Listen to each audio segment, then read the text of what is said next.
Bismillahirrahmanirrahim. Assalamualaikum warahmatullahi wabarakatuh.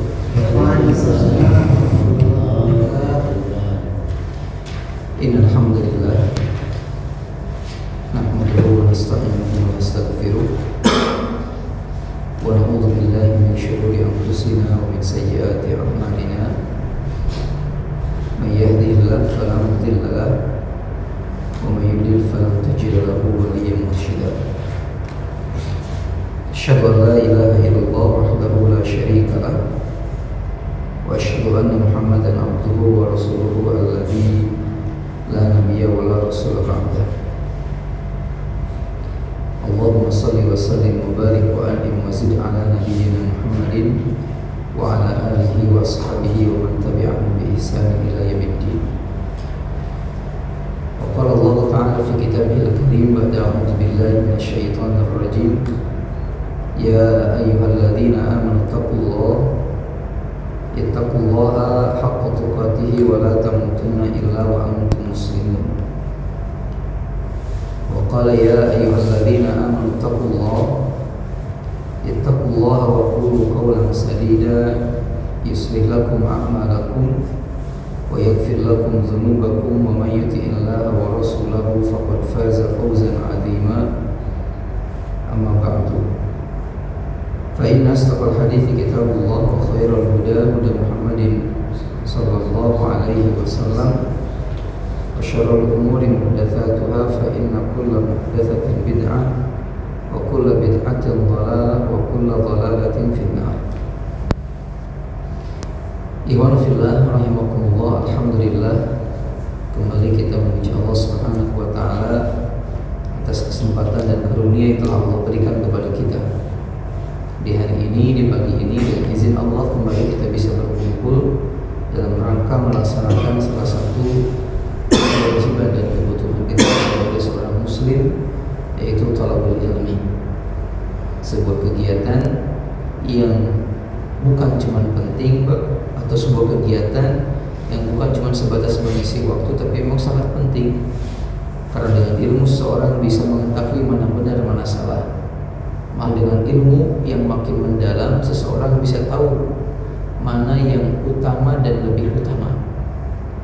Malah bukan cuma itu, ikhwan fillah, dalam beberapa kaidah ada beberapa hal yang dikecualikan daripada kaidah umum.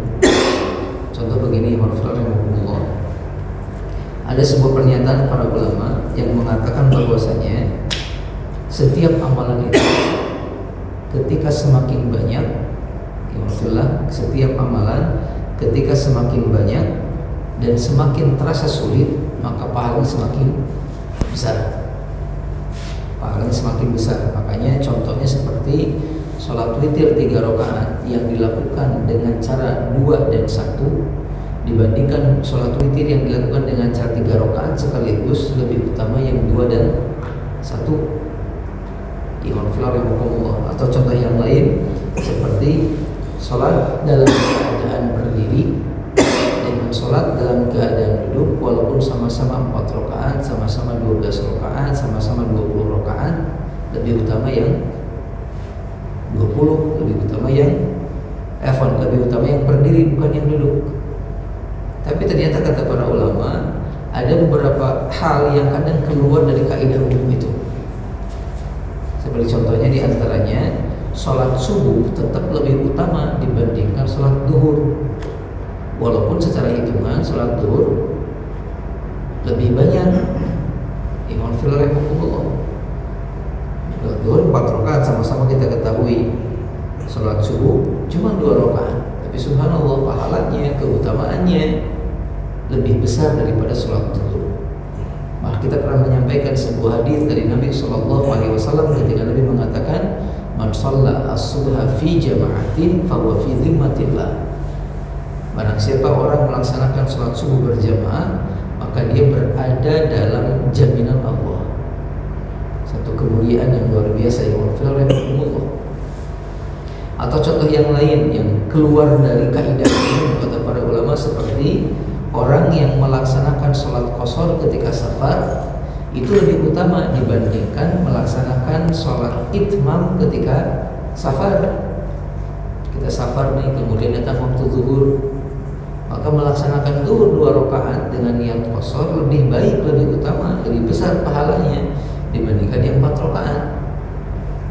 Kecuali memang kalau sholat yang kita laksanakan bersamaan dengan orang-orang yang mukim, karena kalau itu kita wajib mengikuti imam yang mukim, yang Allah. Tapi ketika terpisah lebih utama. Cuma 2 rakaat padahal lebih ringan, imam Allah. Atau contoh yang lain, imam Allah, sholat witir yang dilakukan 3 rakaat dengan sholat witir yang dilakukan 7 rakaat lebih utama yang 3 rakaat dibandingkan yang 7 rakaat, walaupun yang 7 itu boleh gitu. Kenapa? Karena yang 3 rakaat lebih mendekati perbuatan Nabi Sallallahu Alaihi Wasallam. Termasuk sebagian juga mengatakan sholat duha 4 rakaat lebih utama dibandingkan sholat duha yang 12 rakaat. Itu contoh yang lain. Atau seperti yang ada yang mengatakan bahwasanya sholat berjamaah sekali bareng gitu lebih utama daripada melaksanakan sholat sendiri 25 kali.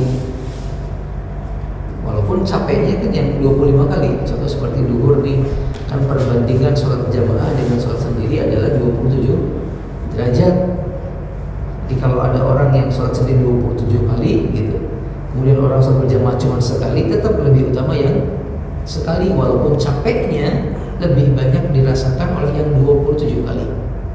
Nah ini semua yang Allah kita ketahui ketika kita menelaah, mengkaji, belajar gitu, berinteraksi dengan ilmu. Tanpa itu kita nggak akan tahu. Maka ini sebuah kenikmatan yang luar biasa. Sekali lagi ketika Allah izinkan kita untuk bisa sama-sama duduk melaksanakan kegiatan ilmu ini.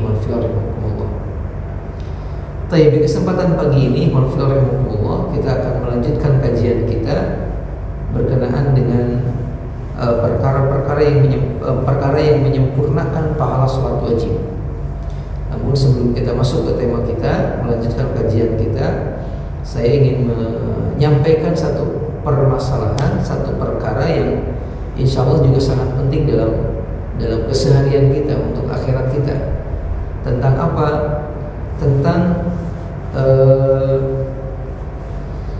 Tentang bangun malam, Pak. Bangun malam. Tadi tidurnya enak atau sering bangun? Tentang bangun malam. Apa maksud tentang bangun malam? Maksudnya adalah ada sebuah hadis yang luar biasa. Kalau yang udah tahu dan mengamalkan, alhamdulillah. Tapi bagi yang tahu, ini kayaknya harus diamalkan. Sebuah hadis yang Nabi mengatakan, hadisnya sahih riwayat Imam Al-Bukhari. Kata Nabi SAW, "Man ta'ara minal laili faqala la ilaha illallah wahdahu la syarika lah, lahul mulku wa lahul hamdu wa huwa ala kulli syai'in qadir." Kemudian alhamdulillah wa subhanallah wa la ilaha illallah wallahu akbar wa la hawla wa la quwwata illa billah.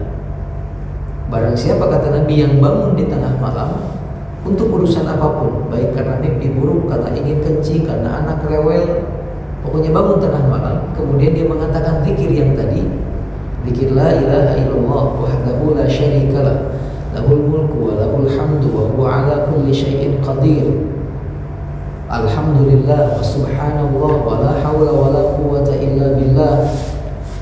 Kemudian dia mengatakan Allahumma gfirli, ya Allah ampuni aku, au da'a bima yurid, atau dia berdoa kepada Allah sesuai dengan apa yang dia inginkan, illa ustujiba lahu, kecuali doanya akan dikabulkan oleh Allah. Kecuali doanya akan dikabulkan oleh Allah. Imam Syarifullah malah Nabi mengatakan, wa in tawadda'a wa shalla kubilat salatuhu, dan kalau dia lanjutkan dengan berwudu, kemudian dia lanjutkan dengan sholat, maka sholatnya termasuk sholat yang akan Allah terima. Pernah dengar dari sini, Pak? Belum pernah. Maka penting nih ngamalin zikir ini, Pak. Dan zikirnya simple, seperti zikir-zikir yang lain pada umum, cuma digabung-gabung gitu. Saya tuliskan di sini gini, Allah barangkali diperlukan. La ilaha illallah, la ilaha illallah, wahdahu la syarikalah, wahdahu la syarikalah, syarikalah, lahul mulku wa lahul hamdu wa huwa ala kulli syai'in qadir, lahul mulku wa lahul hamdu wa huwa ala kulli syai'in qadir. Alhamdulillah, alhamdulillah, wa subhanallah, wa subhanallah, wa la ilaha illallah, wa la ilaha illallah, wallahu akbar. Kemudian wala haula wala quwwata illa billah, wala haula wala quwwata illa billah.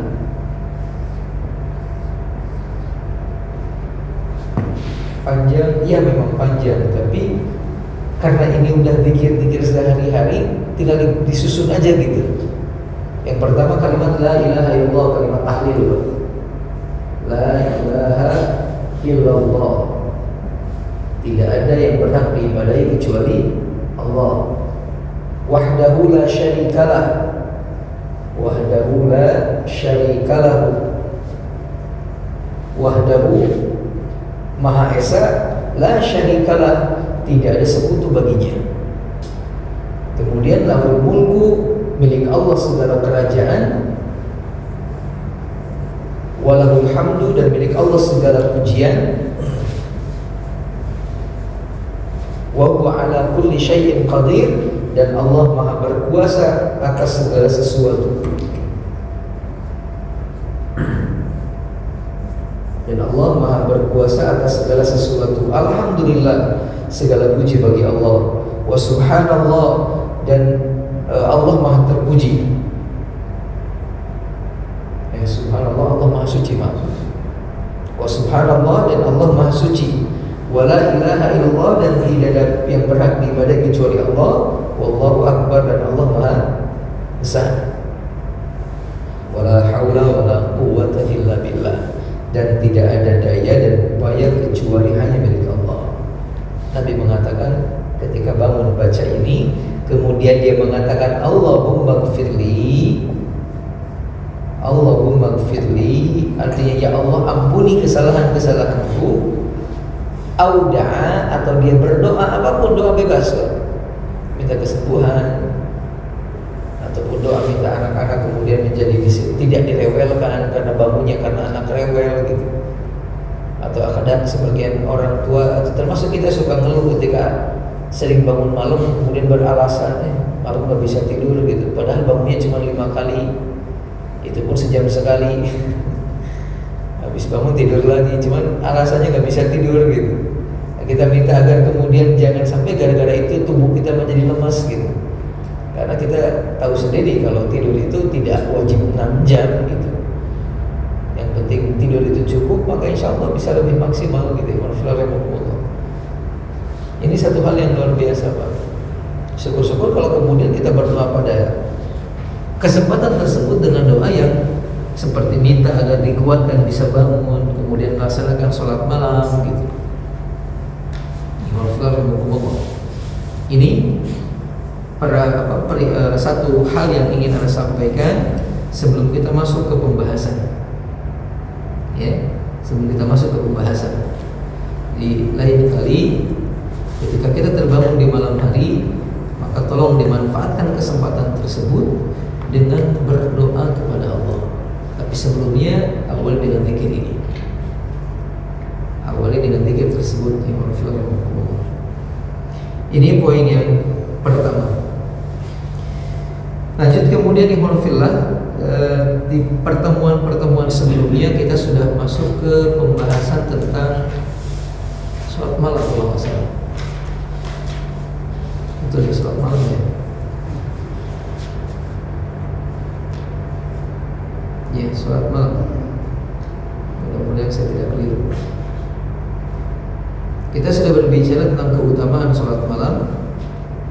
Kita pun sudah berbicara tentang waktu terbaik untuk melaksanakan sholat malam. Walaupun secara umum di malam itu seseorang bisa melaksanakan sholat malam baik dari di awal malam ataupun sampai ke akhir malam.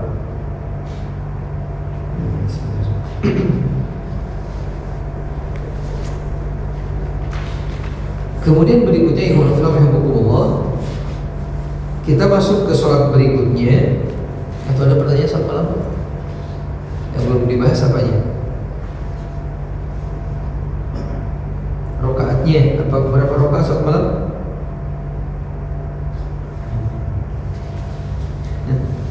Sholat malam berapa rokaat?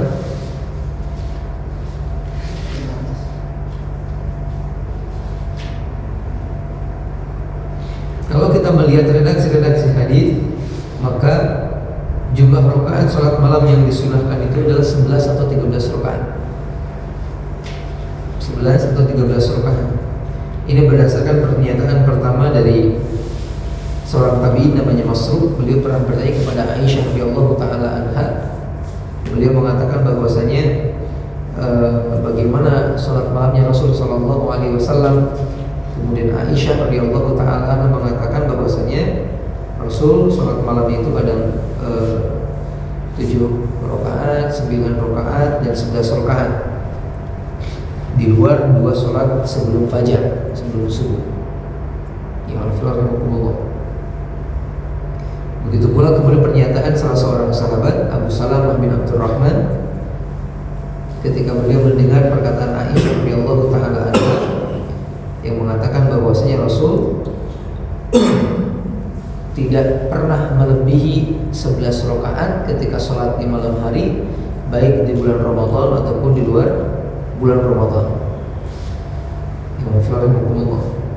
Maka yang afdal adalah 11 atau 13. Yang 13 seperti yang pernah disampaikan sebelum-sebelumnya, 2 rakaatnya adalah sebutnya pemanasan mungkin, Pak. Namun walaupun demikian, seseorang yang ingin menambah rakaat sholat malamnya lebih dari itu, maka hukumnya boleh. Hukumnya diperbolehkan berdasarkan dalil umum ketika Nabi mengatakan sholatul laili mathna mathna. Sholat malam itu 2 rakaat, 2 rakaat, 2 rakaat, dan Nabi tidak membatasi berapa jumlahnya. Yang penting 2 rakaat, 2 rakaat.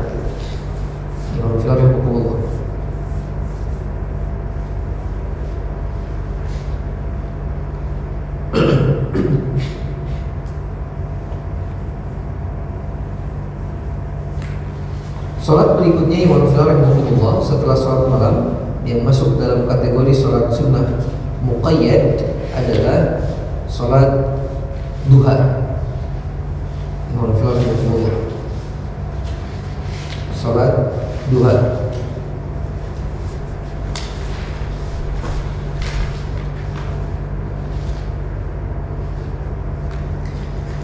Bagaimana hukum sholat duha berkenaan dengan hukumnya udah jelas. Hukumullah, dia adalah sunnah. Duha itu apa sih artinya? Duha itu artinya adalah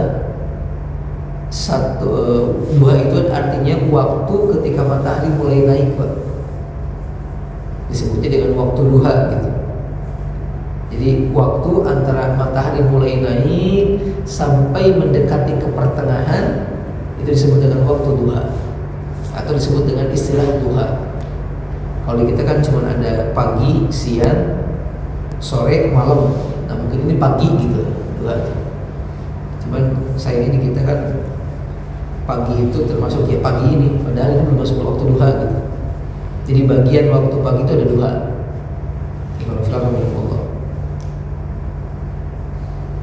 Berikutnya kemudian apa keutamaan sholat duha ini? Maka yang pertama keutamaannya adalah sholat duha bisa menjadi pengganti sedekah yang seharusnya kita lakukan. Sholat duha bisa menjadi pengganti kewajiban sedekah kita. Apa maksudnya? Dalam sebuah hadis Nabi SAW pernah menyebutkan yusbihu ala kulli sulama min ahadikum shadaqatun. Ketahuilah kata Nabi bahwasanya setiap ruas-ruas yang ada pada anggota tubuh seseorang itu wajib dikeluarkan sedekahnya. Wajib dikeluarkan sedekahnya. Kemudian Nabi mengatakan fakullu tasbihatin shadaqah. Ketika seorang mengatakan subhanallah, maka dia pun telah bersedekah. Wa kullu tahmidatin shadaqah. Kalau begitu pula kalimat alhamdulillah juga sedekah. Wa kullu tahlilatin shadaqah. Begitu pula kalimat la ilaha illallah juga bagian dari sedekah. Dan terus Nabi mengatakan berbagai macam bentuk sedekah. Dan di akhirnya Nabi mengatakan wa yujzi'u min dzalika rak'atani yarka'uhuma minad duha. Dan semua sedekah-sedekah yang harus dikeluarkan itu bisa terwakili dengan melaksanakan 2 rakaat di waktu duha. Sedekah-sedekah yang tadinya harus kita lakukan bisa terwakili seandainya kita nggak mampu, seandainya kita nggak ada waktu gitu. Dengan cara apa? Dengan melaksanakan 2 rakaat di waktu duha, kata Nabi SAW. Di hadis yang lain juga Nabi pernah menyebutkan fil insani situna wa thalathmi'ati mafsilin. Manusia itu punya 360 sendi. 360 sendi. 1 2 3 gitu. 360 semuanya. Kemudian fa'alaihi an yatasaddaqa an kulli mafsilin minha shadaqah. Dan manusia punya kewajiban untuk bersedekah mewakili setiap satu sendi itu. Jadi kalau 360 berarti harus 360 kali sedekah. Berikutnya faqalu, para sahabat nanya, famanil ladzi yutiqu dzalika ya Rasulullah? Rasul, memang ada orang yang mampu bersedekah 360 kali? Ini sahabat pun merasa tidak mampu mengerjakannya, imanullah. Kemudian Rasul mengatakan kepada para sahabat dengan mengungkapkan bahwasanya an-nukha'atu fil masjidi tadfinuha aw syai'u tunahhaihi 'anil tariqi fa illam taqdir farq atau duha tujzi'u anka. Nabi mengatakan membuang ludah atau lendir yang ada di masjid atau menyingkirkan sesuatu dari jalan, dan apabila dia tetap gak mampu maka melaksanakan 2 rakaat duha cukup bagimu, kata Nabi. Dengan 2 rakaat duha cukup. Dengan rakaat duha 2 rakaat itu cukup bisa mewakili kewajiban kita untuk bersedekah 360 kali sebagai apa? Ya, sebagai perintah, pelaksanaan perintah Allah. Ini keutamaan yang pertama tentang sholat duha. Kemudian keutamaan yang kedua tentang sholat duha ini berdasarkan sebuah hadis dari Nabi SAW.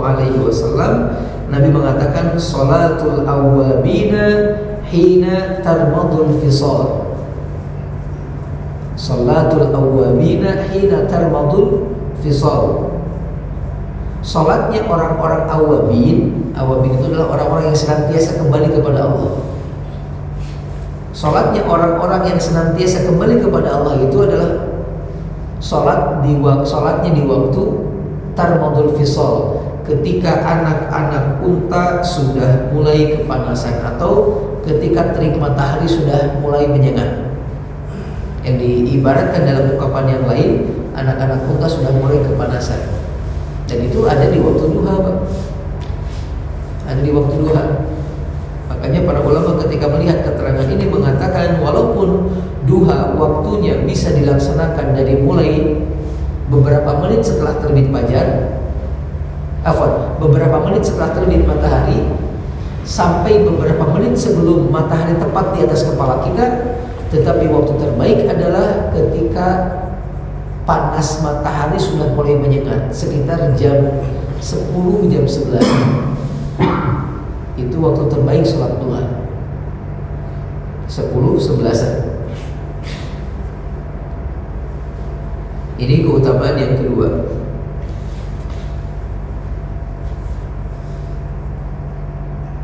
Keutamaan yang ketiga, ikhwan fillah rahimakumullah,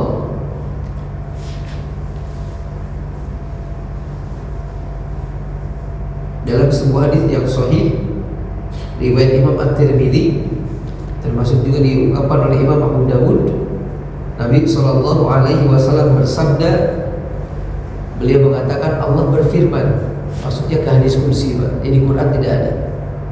Kata Nabi, Allah berfirman. Apa firman Allah? Ya ibnu Adam, irka'li raka'atin min awwalin nahari akfika akhirahu. Wahai anak Adam, wahai manusia, laksanakanlah oleh kalian salat di awal siang. Laksanakanlah oleh kalian salat beberapa rakaat di awal siang. Niscaya aku akan mencukupimu di akhir siang. Allah mengatakan, wahai anak Adam, salatlah Anda beberapa rakaat di awal siang, maka aku akan mencukupimu di akhir siang. Jadi seolah-olah salat duha ini bisa menjadi perantara datangnya rizki, perantara datangnya keamanan, perantara atau sebab datangnya keberkahan dari Allah Subhanahu wa taala dalam siang yang akan kita jalani. Maka sebagian orang kadang menjadikan ini sebagai senjata untuk dipermudah segala urusan, walaupun niat seperti itu kurang maksimal juga, karena harusnya niat yang paling utama adalah ikhlas karena Allah Subhanahu wa taala. Urusan dunia mah insyaallah bakal ngikut, Pak. Insyaallah bakal ngikut.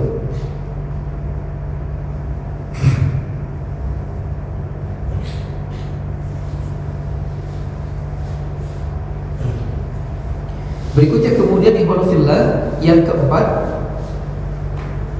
keutamaan melaksanakan sholat duha seperti yang disabdakan oleh Nabi Shallallahu Alaihi Wasallam, yang diriwayatkan oleh seorang Imam Ahmad dari sahabat Abdullah bin Amr radhiyallahu taala anhu.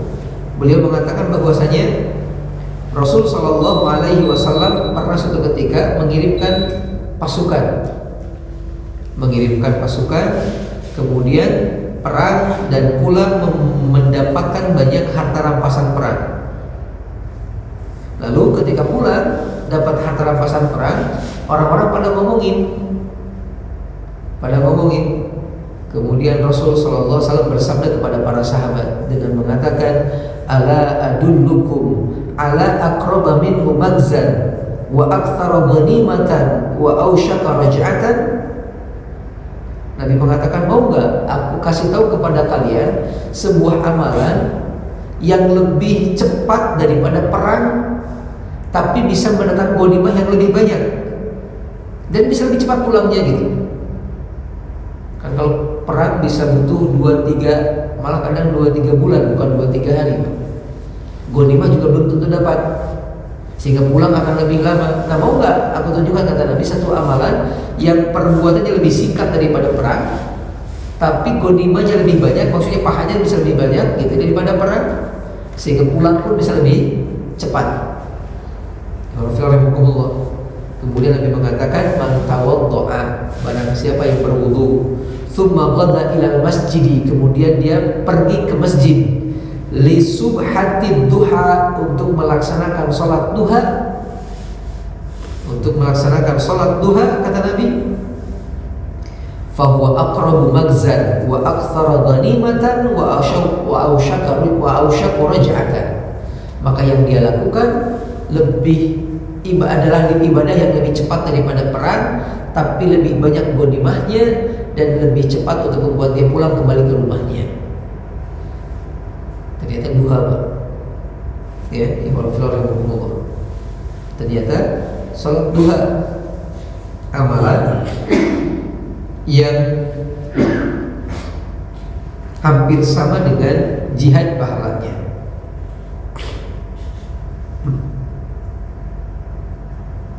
Malah dalam beberapa keadaan melebihi pahala jihad. Cuma tetap kalau jihadnya atau perangnya nggak tertandingi, tapi ini menunjukkan keutamaan sholat duha. Ini 4 keutamaan yang disebutkan dalam beberapa hadis berkenaan dengan sholat duha.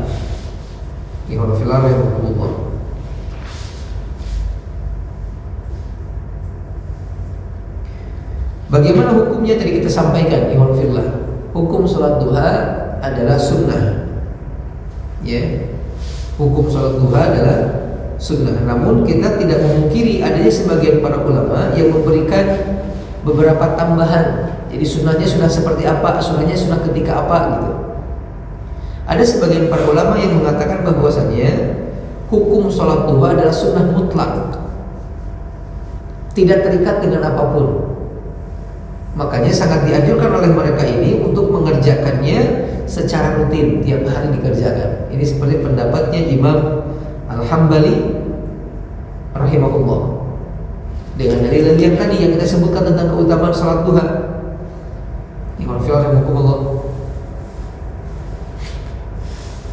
Tapi ada pendapat yang kedua bahwasanya sunnahnya salat duha itu hanya kali-kali saja, tidak harus dirutinkan tiap hari. Jadi sekali kadang-kadang sholat, kadang-kadang tidak, kadang-kadang sholat, kadang-kadang tidak gitu. Ini pendapat yang kedua, karena dalam beberapa keterangan ada sebagian sahabat yang pernah menyatakan ketika ditanya apakah Rasul sholat duha, dia mengatakan tidak, aku belum pernah melihat Rasul sholat duha. Tapi sahabat yang lain mengatakan Rasul melaksanakan sholat duha. Maka seolah-olah digabungkan dua pendapat ini, sehingga disimpulkan harus kadang-kadang sholat, kadang-kadang tidak. Imam Rahimahullah. Seperti Anas bin Malik, Pak, beliau pernah ditanya apakah Nabi melaksanakan sholat duha, kata beliau belum pernah aku melihat Nabi sholat duha kecuali dalam satu kesempatan saja, kata beliau. Udah itu doang. Atau ketika pernyataan Aisyah radhiyallahu taala anha, kata beliau, saya belum pernah melihat Nabi membiasakan sholat duha, tapi aku melaksanakannya.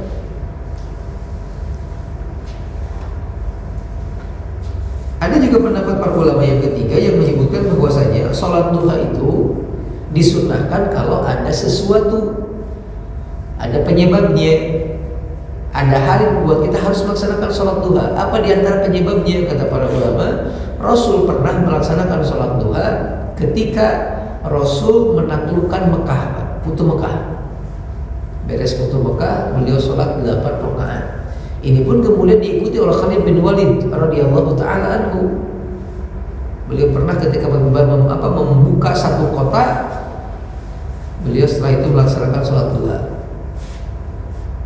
Ini 3 pendapat dari sekian banyak pendapat berkenaan dengan hukum sholat duha.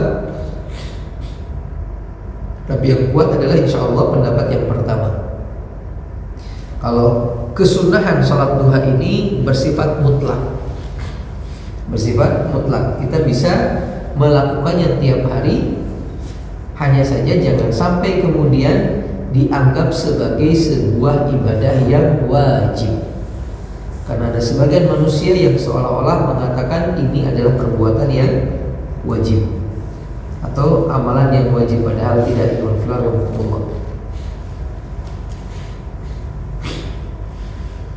Berapa jumlah rakaat salat duha?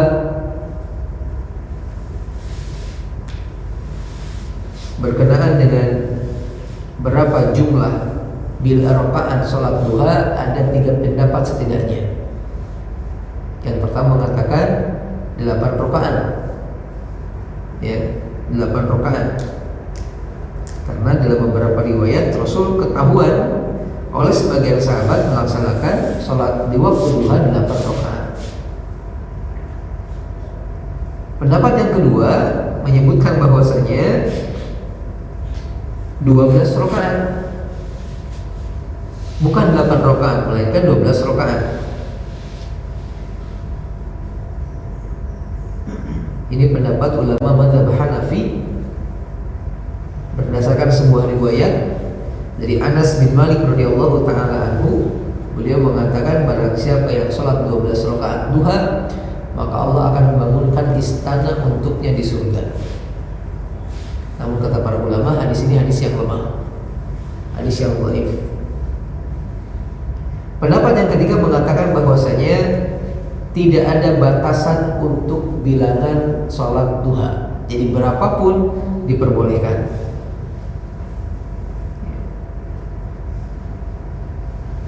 Namun perlu kita pahami, terlepas dari perdebatan para ulama terkait berapa rakaat pada sholat duha, sederhananya adalah pertama 2 rakaat juga boleh. Yang kedua, Nabi mengatakan dalam sebuah keterangan bahwasanya ahabbul a'mali ilallahi adwamuha wa in qalla. Di antara amalan yang paling Allah cintai adalah amalan yang kontinu pelaksanaannya terus menerus walaupun jumlahnya sedikit.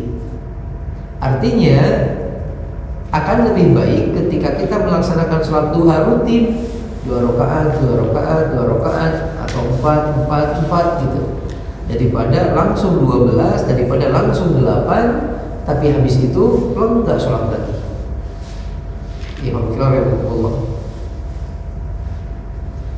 Ini berkenaan bertalian dengan sholat duha.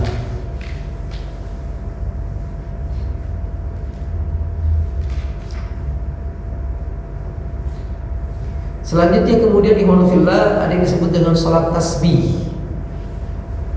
Sholat tasbih, mungkin sering kita dengar kalimat ini, ya. Apakah ada sholat tasbih ini? Berkenaan dengan sholat tasbih dalam kajian-kajian fikih Islam, ternyata para ulama berbeda pendapat tentang hukumnya. Karena memang ada sebuah hadis yang berkenaan dengan sholat ini. Apa hadisnya? Dari salah seorang sahabat yaitu Ibnu Abbas radhiyallahu taala anhu, beliau mengatakan Rasulullah sallallahu alaihi wasallam pernah berkata kepada ayahku Abbas bin Abdul Muthalib, pernah berpesan kepada pamannya. Kata Nabi, "Ya amma, wahai pamanku, ala utika, ala amnahuka, ala ahbuka, ala af'al bika." Mau gak aku berikan hadiah kepadamu? Mau gak aku kasih tahu sesuatu yang sangat penting kepadamu? Kemudian Nabi mengatakan, ada 10 perkara yang kalau engkau mengerjakannya, maka Allah akan mengampuni dosa-dosamu yang lalu ataupun yang bakal datang, yang nampak ataupun yang tersembunyi, yang disengaja ataupun yang tidak disengaja, yang kecil ataupun yang besar. Jadi semua dosa dalam bentuk apapun, dengan kecil besar sekecil apapun, itu bakal diampuni sama Allah kalau mengerjakan 10 hal ini. Apa 10 hal ini? Kata Nabi SAW, antusolliya arba'a raka'atin, salat 4 rakaat, wa taqra'u fiha fi kulli raka'atin fatihatal kitabi wa suratan. Pada setiap 1 rakaat kamu membaca Al-Fatihah dan membaca 1 surat. Suratnya nggak disebutin, bebas, mau Al-Ikhlas, mau Al-Baqarah, mau Ali Imran, mau apa gitu, terserah, silakan. Kemudian faida faragta minal qiraati fi awwali rakaatin wa anta qaimun, kalau sudah beres baca surat masih dalam keadaan berdiri, maka berikan atau katakan, ucapkan oleh kamu subhanallah walhamdulillah wa la ilaha illallah wallahu akbar 15 kali, kata Nabi. 15 kali. Habis itu kemudian ruku.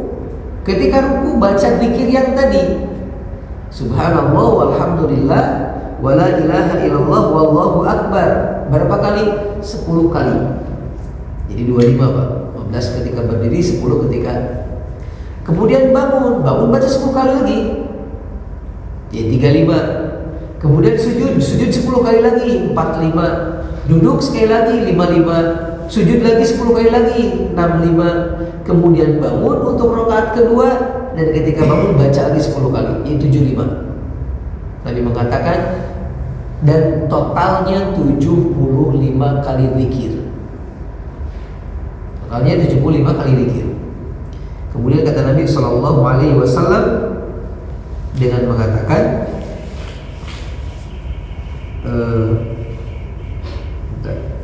taf'alu dzalika fi arba'i raka'atin, dan kau mengerjakan hal yang sama di 4 rakaat, di 3 rakaat berikutnya. Jadi totalnya 4 rakaat.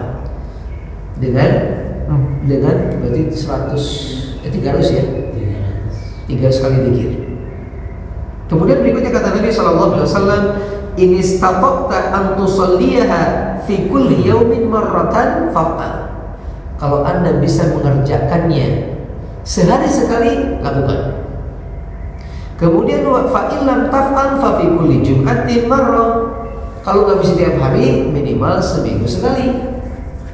Fa illam taf'al fa fi kulli syahrin marrah. Kalau nggak bisa, minimal sebulan sekali. Fa illam taf'al fa fi kulli sanatin marrah. Kalau nggak bisa juga, minimal setahun sekali. Fa illam taf'al fa fi umurika marrah. Dan kalau tidak bisa juga, minimal dalam usiamu, selama hidupmu, kamu mengerjakannya sekali. Kata Nabi SAW begitu, Pak. Ini hadisnya. Tapi ternyata ketika dikaji, ditelaah oleh para ulama, hadis ini adalah hadis yang dhaif, hadis yang lemah. Karena ada beberapa rawi di hadis tersebut yang tidak bisa dijadikan sebagai argumen perkataan mereka. Namun walaupun demikian, para ulama berbeda pendapat tentang menggunakan hadis tersebut sebagai dasar untuk beramal. Sebagian mengatakan kalau sholat tasbih hukumnya sunnah. Sholat tasbih hukumnya sunnah. Ini pendapatnya Ibnu Mubarak dan sebagian ulama dalam mazhab Imam Syafi'i rahimahullah. Karena mereka mengatakan hadisnya nggak dhaif. Alasannya begitu, Pak. Tapi sebagian ulama lain mengatakan bahwasanya hukum tasbih hukumnya apa? Sholat tasbih hukumnya boleh, bukan sunnah. Apa bedanya boleh dengan sunnah? Kalau sunnah dilandasi oleh dalil. Kalau boleh hanya sebatas pendapat saja, tanpa dalil yang jelas dari Nabi SAW, baik perkataan ataupun perbuatan. Kemudian ada pendapat yang ketiga yang menyebutkan kalau sholat tasbih sama sekali tidak disyariatkan. Ini pernyataannya seperti Imam Ahmad, Imam Firman sambil mengatakan, kenapa? Karena memang tidak ada dalil yang sahih, kata beliau. Gak ada dalil yang sahih. Nah, melihat pendapat-pendapat yang ini, saya mengutip perkataan Imam An-Nawawi Imam An-Nawawi rahimahullah dalam kitab Al-Majmu' pernah menyebutkan bahwasanya dikarenakan, kata beliau, dikarenakan kesohihan sholat tasbih, kesohihan hadis sholat tasbih diperdebatkan oleh para ulama, ditambah caranya yang agak aneh, tidak seperti sholat pada umumnya, ada tambahan zikir setiap rakaat sampai 75 kali. Kata beliau, maka sebaiknya sholat ini tidak dikerjakan. Menurut pendapat Imam An-Nawawi, sebaiknya sholat ini tidak dilakukan karena tidak ada dalil yang paling kuat untuk dijadikan sebagai pegangan. Maka menurut para ulama kontemporer hari ini, termasuk oleh pengarang kitab yang sedang kita bahas, Sahih Fiqh Sunnah, mengatakan bahwasanya pendapat terakhir merupakan pendapat yang paling kuat. Kalaupun masih ada orang yang beranggapan tentang sholat ini, maka harusnya, utamanya, harusnya nih, menurut kalau mengikut hadis, lakukannya tiap hari. Jangan dilakukan setahun sekali, dikaitkan dengan kejadian tertentu. Ini makin salah gitu. Udah keterangannya nggak kuat, ditambah dengan dikaitkan dengan sesuatu yang lain, kayak semacam suka ada istilah dilakukan di Rebo Okasan katanya gitu. Di Jawa itu kemudian di habis maghrib atau kadang tanggal berapa lah gitu. Ini makin nggak boleh gitu. Karena Nabi nggak menyebutkan waktunya. Bisa kapan saja, bisa malam, bisa pagi, bisa sore, bisa siang. Kalau kita menganggap hadisnya sahih. Walaupun sekali lagi kita sampaikan pendapat yang mengatakan keterangan tentang ini adalah hadis yang dhaif, insya Allah itu lebih kuat, lebih menenangkan.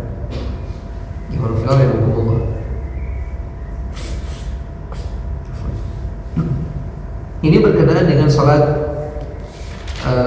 tasbih. Berkenaan dengan sholat tasbih. Jadi tidak ada sholat tasbih pada kesimpulannya. Berikutnya kemudian ikhwan fillah, salat yang selanjutnya adalah salat al-istikharah. Salat istikharah.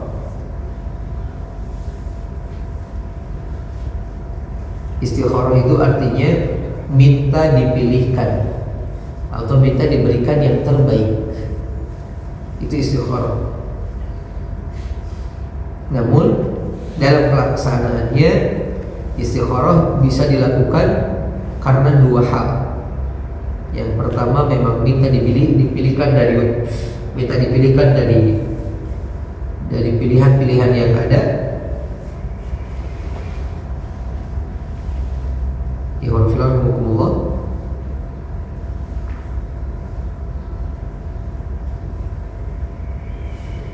Seperti seorang yang tengah kebingungan, tapi mohon maaf kata para ulama, minta dipilihkan ini hanya dalam hal-hal yang bersifat mubah. Ya. Dalam hal-hal yang bersifat mubah. Bukan perkara-perkara yang sunnah. Karena kalau perkara-perkara yang sunnah, udah gak usah mikir lagi, ambil aja gitu.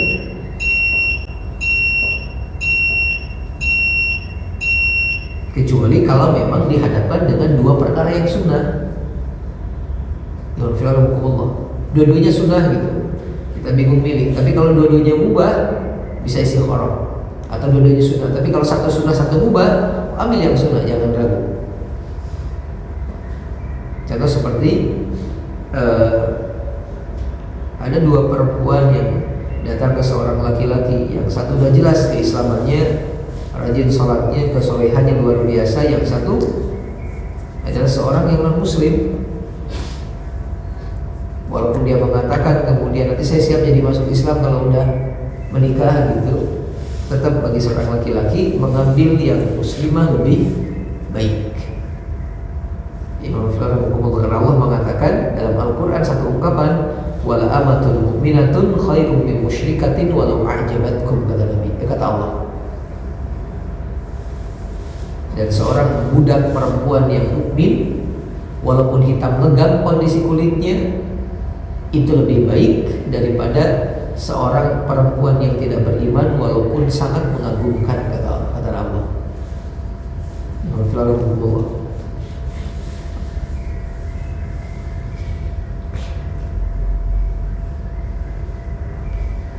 Yang kedua, penyebab sholat istikharah bisa juga karena keinginan, pengen sesuatu.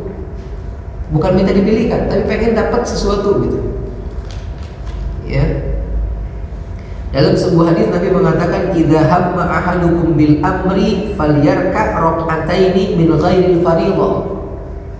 Kalau salah seorang di antara kalian berkeinginan keras untuk melakukan sesuatu, maka hendaklah dia sholat 2 rakaat.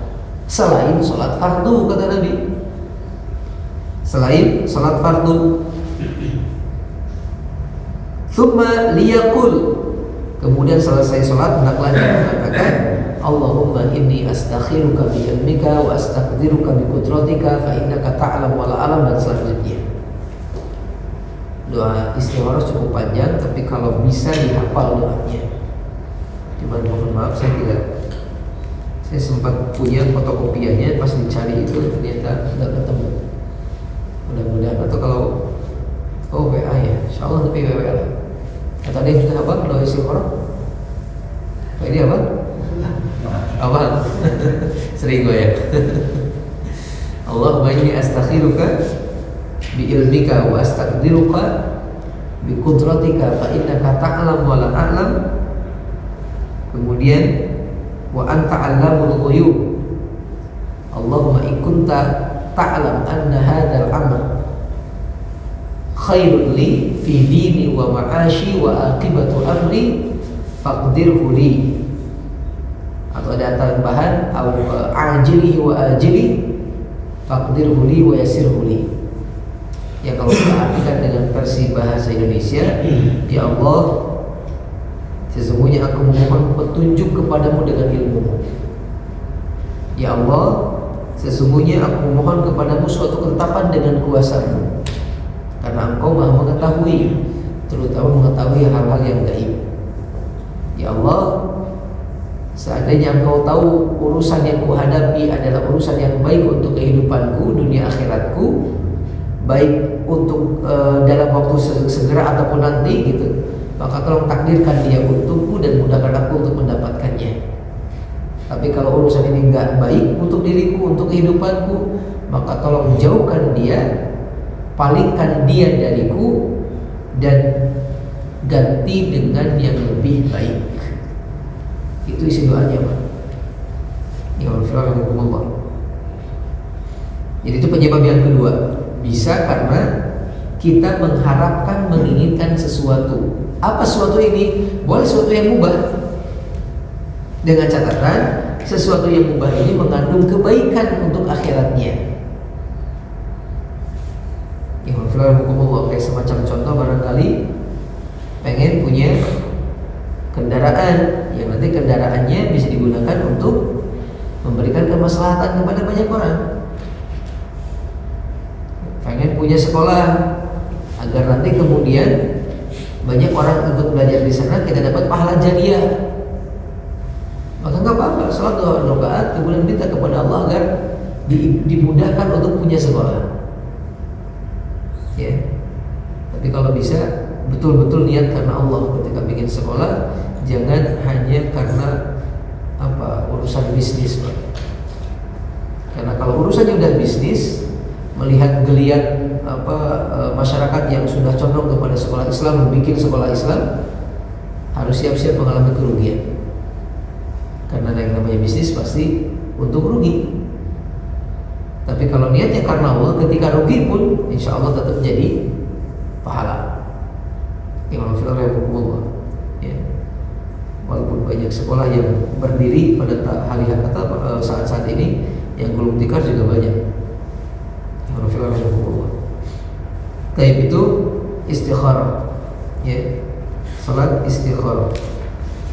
Kemudian beberapa catatan Imam Fir'aun berkenaan dengan salat istikharah. Yang pertama, mimpi itu bukan jawaban dari istikharah. Mimpi, karena ada sebagian orang yang beranggapan nanti jawabannya di mimpi, kata gitu. Enggak, mimpi itu bukan satu-satunya jawaban dalam istikharah. Sebagaimana kita ketahui, mimpi itu ada 3 macam. Ada mimpi dari syaitan, ada mimpi dari bisikan hati atau keinginan hawa nafsu yang tidak terpenuhi, dan ada mimpi dari Allah Subhanahu wa taala sebagai jawaban dari sesuatu atau memang sebagai sebuah kebenaran. Karena mimpi ada 3 macam, maka tidak semua mimpi jawaban dari istikharah. Kita mesti hati-hati. Berikutnya kemudian, istikharah itu adalah doa. Maka mengulangi sholat istikharah nggak ada masalah, diperbolehkan. Selanjutnya kata para ulama, istikharah juga bisa dilaksanakan tidak dengan waktu khusus. Bisa kapan saja, Pak. Siang, pagi, sore. Yang penting bukan di waktu yang terlarang. Berikutnya kemudian bisa digabung dengan sholat sunnah lain. Yang penting tidak dengan sholat fardu. Jadi bisa kemudian sholat sunnah qabliyah subuh, habis itu kita pun kemudian niatkan untuk istikharah. Habis sholat qabliyah subuh kita berdoa kepada Allah, boleh. Atau tadi dengan duha digabung, boleh. Digabung dengan sholat malam atau witir juga yang 2 rakaatnya boleh. Karena di dalam hadis yang tadi kita bacakan, kata Nabi SAW, "Idza hamma ahadukum bil amri falyarka raka'ataini li ghairi fardhah." Kalau salah seorang di antara kalian punya keinginan, hendaklah dia melaksanakan sholat 2 rakaat selain sholat fardu. Selain sholat fardu, artinya kata sebagian para ulama boleh digabung dengan sholat sunnah yang lain.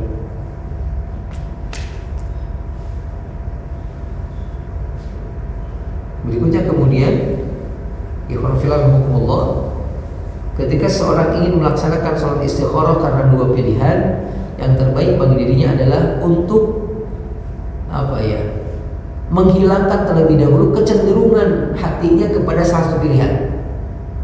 Jadi kalau bisa pas istikharah itu masih 0-0, Pak. Masih 50-50, bukan 60-40 atau atau 70-30 gitu. Karena kalau sudah gitu, khawatirnya nanti ketika bermimpi, seandainya mimpi gitu, itu adalah mimpi bisikan hati atau keinginan hawa nafsu, bukan dari Allah Subhanahu wa taala. Kalau sudah ada kecenderungan sebelumnya. Ya Allah.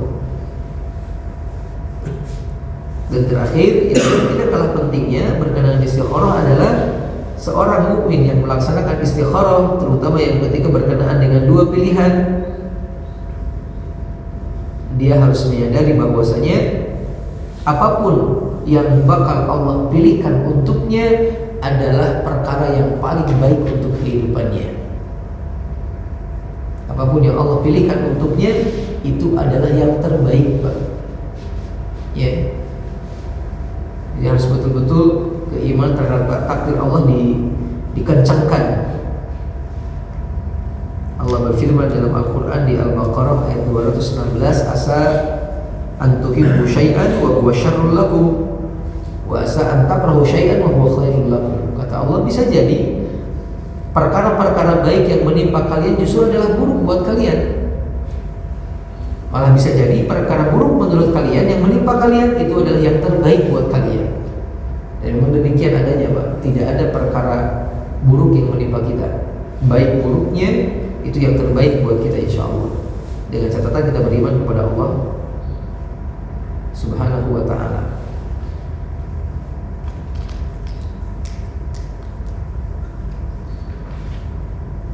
Katanya ada hadis yang menyebutkan bahwasanya barang siapa yang punya keinginan untuk dapat sesuatu maka istikharahlah 7 kali.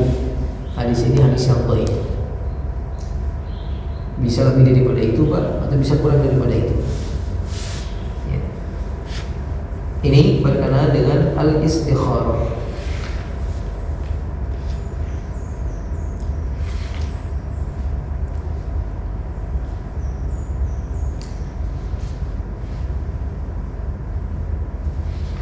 Kemudian berikutnya, ikhwan fillah, setelah istikharah ada salat yang disebut dengan salat tahiyatul masjid.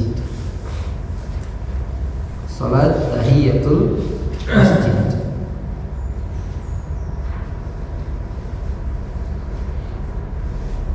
Salat tahiyatul masjid adalah salat 2 rakaat yang dilakukan seseorang ketika masuk ke dalam masjid sebelum duduk terutama, atau sebelum melaksanakan aktivitas-aktivitas yang lain.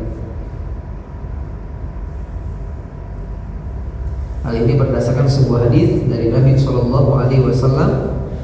Nabi pernah mengatakan, "Idza dakhala ahadukumul masjida fala yajlis hatta yusalli rak'ataini," kata Nabi. Kalau salah seorang di antara kalian masuk masjid, maka jangan langsung duduk sampai dia sholat 2 rakaat. Awas Pak ya, tahiyatul masjid bukan tahiyatul musholla. Kalau musholla nggak berfungsi hadis ini. Ya. Tidak ada tahiyatul musholla, tidak ada sholat 2 rakaat ketika masuk musholla. Kalau masjid iya.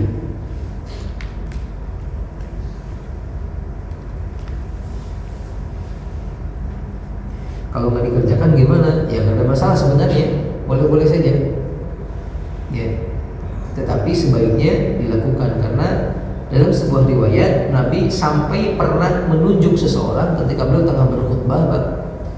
Berkhutbah di hari Jumat, ada orang datang telat, langsung duduk. Nabi langsung nanya, udah sholat rakaat belum? Belum, bangun sholat dulu. Perintah ini menunjukkan penekanan yang sangat kuat. Ya, walaupun sebagian memahaminya bukan ke sholat tahiyatul masjid, tetapi sholat qabliyah subuh, qabliyah Jumat. Tapi intinya di sini juga punya isyarat itu. Kalau masuk masjid harus atau dianjurkan sholat 2 rakaat dulu.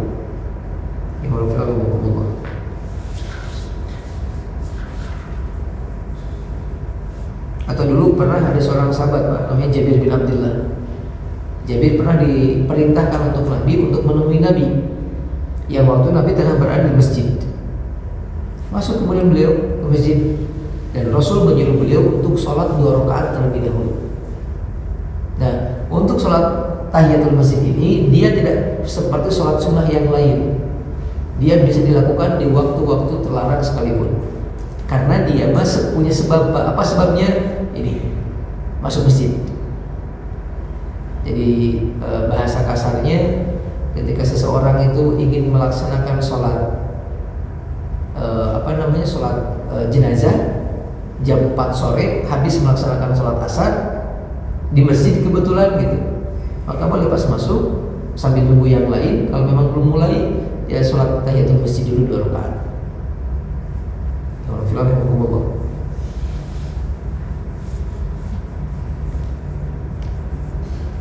Apa keutamaan dari sholat tahiyatul masjid? Memang tidak ada hadis yang menunjukkan tentang keutamaan. Hanya saja tadi ini adalah perintah dari Nabi SAW.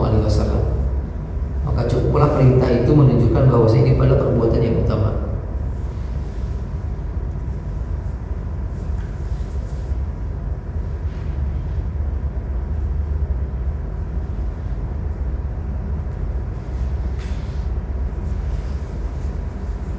Berikutnya kemudian ikhwanullah, salat yang dikenal dengan istilah syukrul wudu. Salat syukrul wudu. Salat 2 rakaat setelah melaksanakan wudu. Hal ini berdasarkan sebuah riwayat dari Bilal bin Rabah radhiyallahu taala anhu. Atau ada seorang sahabat, Abu Hurairah, pernah mengatakan suatu ketika Rasul pernah bilang kepada Bilal bin Rabah radhiyallahu taala anhu di waktu pagi, Nabi mengatakan, "Ya Bilal, akhbirni bi arja amalin amiltahu fil Islam. Fa inni sami'tu duffa na'laika baina yadayya fil jannah." Wahai Bilal, tolong kabarkan kepadaku amalan apa yang paling kau harapkan kalau amal tersebut bisa membawa Anda ke surga. Kemudian Bilal mengatakan, aku tidak melakukan sebuah amalan yang paling aku harapkan bisa menghantarkan aku ke surga, atau yang aku harapkan pahalanya, selain, kata beliau, setiap selesai wudu aku sholat 2 rakaat. Setiap selesai wudu aku sholat 2 rakaat. Ya, ini perintah Bilal bin Rabah radhiyallahu taala anhu. Apakah boleh sholat tahiyatul masjid, sholat syukur wudu digabung? Boleh, Pak. Bisa gitu. Karena sama-sama sunnah. Berikutnya kemudian ikhwan fillah rahimakumullah, sholat taubat.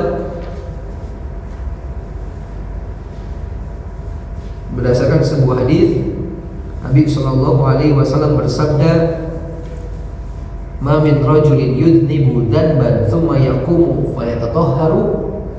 Tidaklah seorang laki-laki berbuat dosa kemudian dia segera berwudu dan melaksanakan salat, tsumma yastaghfirullah, kemudian dia beristighfar kepada Allah, illa ghafarallah, kecuali Allah akan mengampuninya. Namun hadis ini ada perselisihan tentang kesahihannya, Pak. Namun kalau kita melihat beberapa pendapat para ulama yang madhab, terutama yang 4, Ibnu Abidin pernah mengatakan bahwasanya hukum sholat ini sunnah menurut 4 madhab. Namun sebagian ulama kontemporer, termasuk yang kalau tidak salah para asatid di Persatuan Islam itu mengatakan tidak ada sholat taubat karena hadisnya dianggap dhaif. Yang kedua, dikarenakan sholat pada umumnya punya peran untuk menghapuskan dosa, dan dikhawatirkan ketika ini kemudian dijadikan satu hal yang dianggap sunnah, maka takutnya ada sebagian orang yang menjadikan sholat sebagai senjata untuk berbuat dosa. Dosa, sholat lagi, dosa, sholat lagi gitu. Yang Allah alam bisawab, tapi para ulama menyebutkan ini adalah perkara yang sunnah. Wallahu alam bisawab.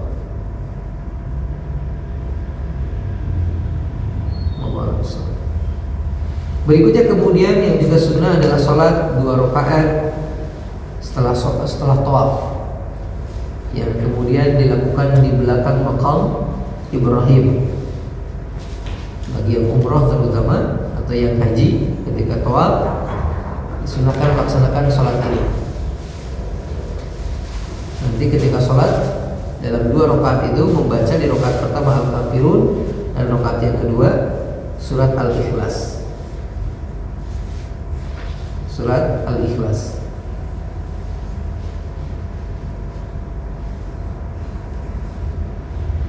Berikutnya kemudian yang disunahkan adalah sholat kusuf atau sholat khusuf atau sholat gerhana. Sholat gerhana. Kemarin jadi sholat gerhana? Enggak jadi. Oh jadi, alhamdulillah. Jam 7. Mau setengah 7. Udah mulai setengah 7. Oh, kelihatan gerhananya. Rada ketutup mendung. Oh, dari setengah 7 udah kelihatan gitu. Ada yang nggak terlalu kelihatan. Gerhana atau sholat kusuf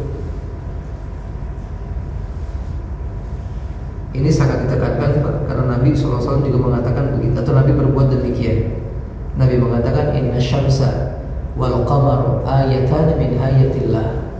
Sesungguhnya matahari dan bulan itu merupakan di antara tanda-tanda kekuasaan Allah. Nabi mengatakan la yankashifani li mauti ahadin wa la li hayatiha. Terjadinya kusuf itu atau gerhana itu di bulan ataupun di matahari itu bukan dikarenakan adanya kematian seorang ataupun adanya kehidupan seorang. Karena dulu pernah ada anggapan dari orang-orang musyrik kebetulan gerhana terjadi di waktu meninggalnya Ibrahim, dan dianggapnya sebuah kesialan. Dianggapnya sebuah kesialan gitu, makanya dicemooh gitu Nabi Muhammad gara-gara itu. Nabi menjelaskan bukan karena itu. Malah dalam hadis yang lain, gerhana itu tujuannya untuk liyukhawifa ibadahu, untuk memberikan atau nakut-nakuti hambanya, untuk menumbuhkan rasa takut dalam hambanya. Makanya Nabi mengatakan fa idza ra'aitumuha fadhullaha wa sallu hatta yanjali, kata Nabi. Maka kalau kalian melihatnya, hendaklah kalian berdoa kepada Allah, langsung mengerjakan sholat sampai beres kusufnya atau gerhananya. Ini kata Nabi SAW.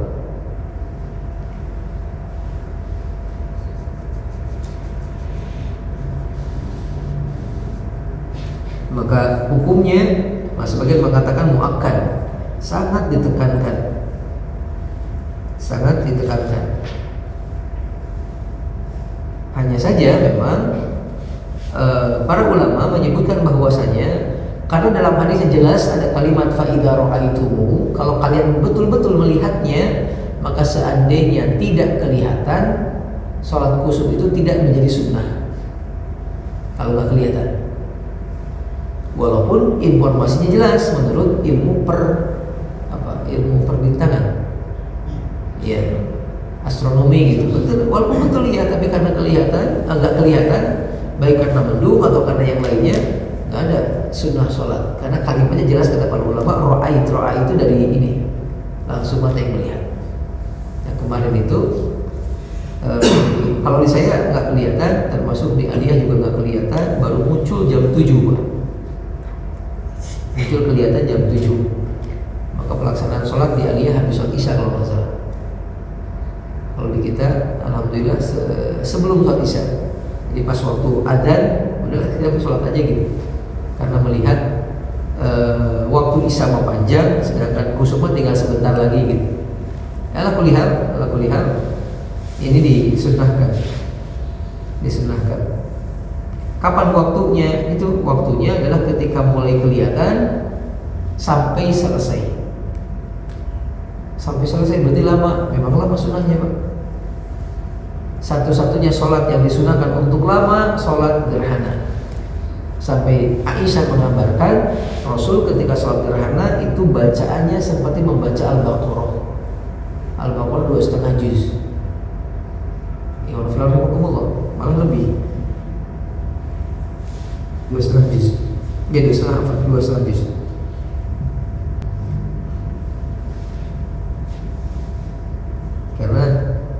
harapannya begitu. Harapannya selama tengah gerhana kita sedang beribadah kepada Allah.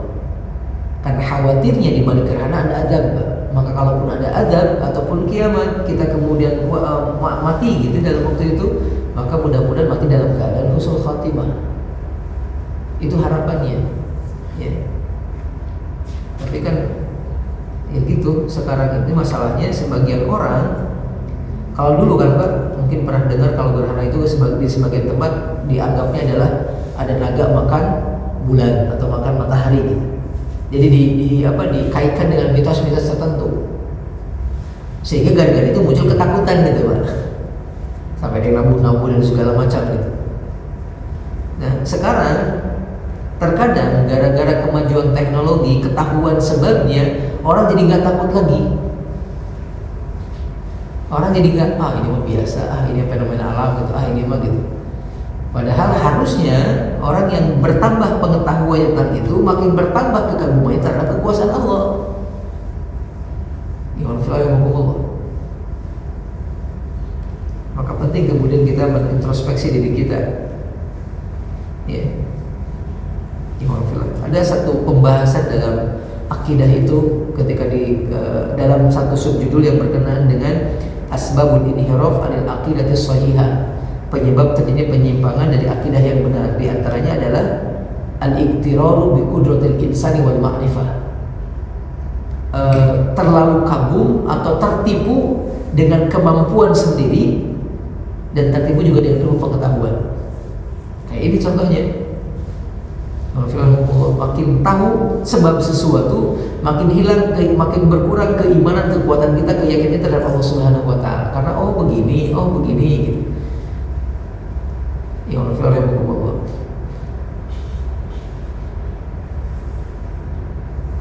Jadi caranya bagaimana untuk sholat sholat kusuf ini atau gerhana ini? Caranya tadi seperti yang kita sampaikan, panjang. Ada tambahan di rukunya jadi dua-dua, takbir, kemudian al-fatihah, kemudian surat panjang, kemudian rukunya pun panjang Pak. Yang dibaca apa? Itu aja diulang-ulang. Kemudian bangun, baca surat lagi termasuk fatihah, panjang lagi, tetapi panjangnya tidak melebihi panjang di rakaat yang pertama. Rakaat pertama 1 halaman, rakaat kedua berarti di yang pertama 1 halaman, berarti yang keduanya sekitar 1/3 halaman atau 2/3 halaman. Kemudian ruku panjang lagi, kemudian bangkit dari ruku i'tidal, baru kemudian sujud. Jadi 1 rakaatnya dihitung dengan 2 kali ruku dan 2 kali takbir, termasuk 2 fatihah dan 2 surat atau 2 bacaan setelah al-fatihah. Tidak harus surat yang berbeda-beda. Yang Allah. Itu cara sholatnya. Ya. Adapun sunnah yang dilakukan ketika kita melihat gerhana selain sholat adalah takbiran, seperti takbir ketika Id. Kemudian yang kedua memperbanyak sedekah, ya, memperbanyak sedekah, memperbanyak zikir, memperbanyak doa. Memperbanyak zikir, memperbanyak doa.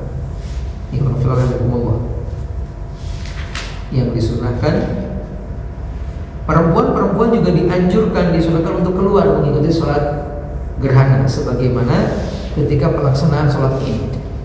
Malah sebagian para ulama menganjurkan sholat gerhana dilakukan di lapangan. Biar apa? Biar kelihatan ketika selesai maka sholat pun selesai. Karena kalau di sini nggak kelihatan Pak, udah beres apa belum gitu.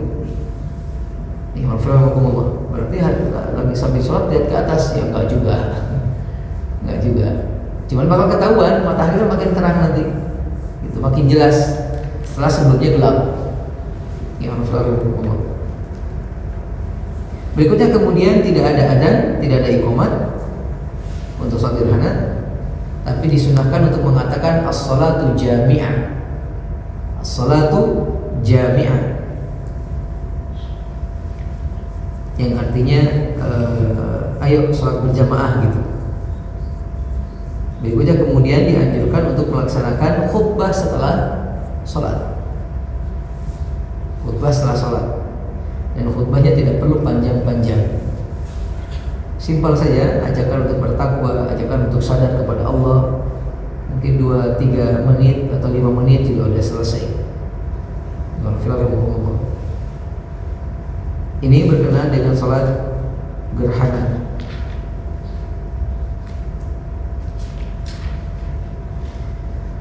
Alhamdulillah, sampai sini dulu barangkali ada yang mau didiskusikan. Sholat hajat ada? Sholat hajat. Sholat hajat apakah ada atau tidak? Sholat hajat itu apa, Pak?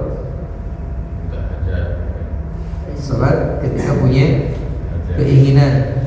Sebenarnya sholat hajat dengan definisi itu sudah masuk dalam kategori sholat istikharah. Alhamdulillah, masuk dalam kategori sholat istikharah. Kalau yang Anda tahu sholat hajat tidak ada atau keterangannya kurang kuat. Tahajud sama dengan sholat malam, Pak. Hanya saja sholat tahajud dilaksanakan setelah bangun tidur. Jadi ada tidur dulu. Sedangkan sholat malam, jadi apa ya bahasanya ya? Istilah lah. Jadi sama-sama sholat malam, hanya saja tahajud istilah untuk sholat malam yang dilaksanakan setelah bangun tidur gitu. Dan ini lebih besar pahalanya dibandingkan sholat malam yang dilakukan di awal malam. Tapi ininya sama gitu di malam hari. Cuman waktunya ya kayak tadi gitu, kayak mungkin ya menurut Ana gitu, kayak semacam sholat duha yang dilakukan di awal pagi, di awal siang, dengan yang di waktu matahari sudah menyengat. Ya lebih utama tahajud gitulah. Lebih utama tidur dulu, kemudian bangun, karena ini menunjukkan keseriusan kita untuk meninggalkan sesuatu yang tidak bermanfaat untuk akhirat kita dan mengerjakan untuk yang bermanfaat untuk akhirat kita. Kan tidur simbol dunia, Pak. Iya, tidur simbol dunia gitu. Bukan nggak boleh tidur, silakan tidur, cuman setiap kita pernah menyampaikan sebaiknya, malah seharusnya kita tidak menggunakan malam seluruhnya untuk tidur, tapi kita luangkan satu bagian waktunya untuk mendekat berdoa kepada Allah Subhanahu wa Ta'ala. Jadi untuk tahajud hanya istilah saja untuk sholat malam yang dilaksanakan setelah bangun. Wallahu a'lam bishawab. Tadi kan ada ini istilah kalau pembuktiannya yang diberikan itu ada tandanya kan? Ada tandanya kan? Apa yang kayaknya yang ini deh. Betul. Ada pilihannya. Ya. Pertama tadi kita sampaikan, sebelum istikharah dipastikan dulu, Pak, perasaan kita, kecondongan kita masih kosong, masih nol. Nah, nanti jawabannya itu bisa berupa kecenderungan kepada satu dan dua pilihan. Atau tiba-tiba bisa jadi Pak ketemu seseorang menyampaikan, jangan sama dia bisnisnya. Kenapa? Orang-orang udah banyak ketipu tuh sama dia. Tapi itu bisa jadi jawaban dari Allah. Dengan kita dipertemukan sama seorang yang menjelaskan, wah nih, baru saya tahu nih. Atau mimpi itu misalnya. Atau bisa lewat mimpi, cuman mimpi belum tidak pasti itu dari Allah. Tapi bisa lewat mimpi. Lewat mimpi bisa. Ya. Dan mungkin saya termasuk orang yang merasa mimpi bagian dari itu. Ketika saya punya keinginan, kemudian berdoa, sholat istikharah, dapat jawaban itu, Pak. Tapi itu bagi saya nggak harus jadi rumus buat semua, nggak. Karena kadang-kadang bisa mimpi, tapi juga tidak harus pakai mimpi. Imam Firman hukum. Atau bisa. Tadi ada sekian banyak sholat sunat. Ada nggak ada kombinasi mungkin? Ya, bagusnya memang harusnya semua mungkin yang dikerjakan ya. Cuma ada nggak yang, ini sholat ini adalah yang mungkin yang kita harus rutinkan? Ada nggak?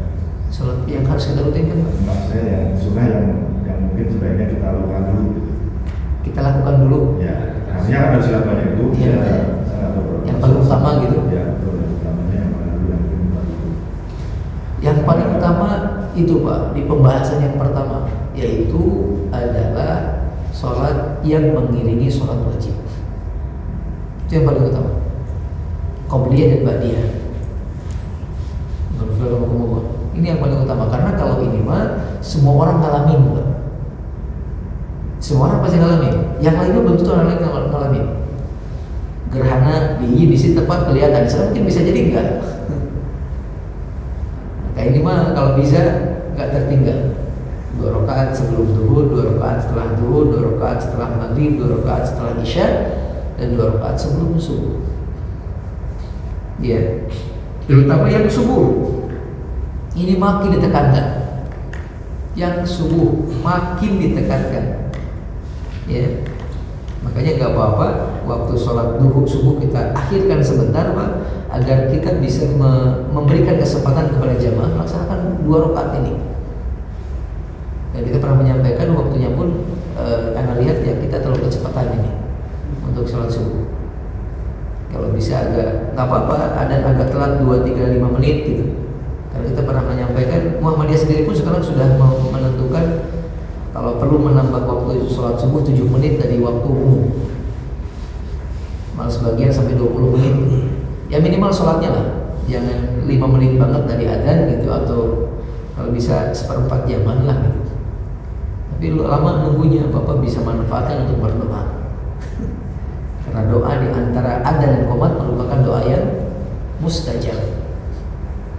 Itu yang poin yang paling penting adalah itu. Ya. Berikutnya kemudian sholat sunnah yang lainnya, mana yang paling utama sesuai dengan keadaan, dengan situasi. Ya kalau Bapak kemudian lagi di Mekah, maka sholat sunnah itu tidak ada tahiyatul masjid. Tidak ada tahiyatul masjid di Mekah. Maksudnya di Masjidil Haram ya. Karena tawaf digantinya sebagai penggantian tawaf. Kalau mau tawaf gitu. Atau ketika ada keadaan tadi punya masalah, maka yang utama istikharah. Kalau ada keadaan kita dihadapkan dengan pilihan kepengen sesuatu, maka istikharah. Itu yang utama. Jadi sholat sunnah-sunnah yang kita sebutkan sebagiannya terikat dengan keadaan, maka ya sesuai dengan keadaan aja. Tapi sekali lagi yang paling utama yang Anda ketahui adalah sholat sunnah rawatib yang mengiringi sholat fardu. Yang mengiringi sholat fardu, karena ini betul-betul punya peran untuk menutupi kekurangan pada sholat wajib. Karena dia terikat dengan fardu, sedangkan yang lain terikat dengan sebab keadaan yang lain. Wallahu a'lam bishawab. Rawatib bisa di rumah atau harus di masjid? Rawatib justru disunahkan di rumah. La sholata fil baiti, apa hadisnya? Tidak ada sholat di rumah kecuali sholat sunnah. Kalau nggak salah begitu hadisnya Pak. Iya, kalau nggak salah begitu hadisnya. Jadi yang justru dianjurkan sholat sunnah itu pelaksanaannya di rumah, kecuali yang berkaitan dengan masjid. Itu pun dari ayatul masjid harus di masjid, nggak boleh di rumah. Ya. Adapun syukur wudu, qobliyah, ba'diyah itu anjurannya di rumah.